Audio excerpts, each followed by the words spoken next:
បាត់បឹងពួរខំព្រះជានេះគង់រងជីវីជាស្បែកទៅពោសឲ្យទៀ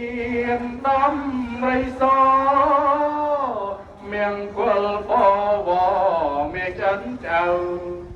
ត្រូវរាបនដេញមិនឲ្យនៅព្រមទាំងកូនចៅភៀងជាណាហងស្បាតលោហិតសាញ់មង្សាំងអាសាញ់ខ្លួនអង្គដូមេតាកាយ៉ាងវាចាំបរិបោកណាជីវិតមេតារវឹងថ្មីលេខប៉ុននារីកាជាតនសាយឲ្យទៀនពំស្ដាយជីវិតអី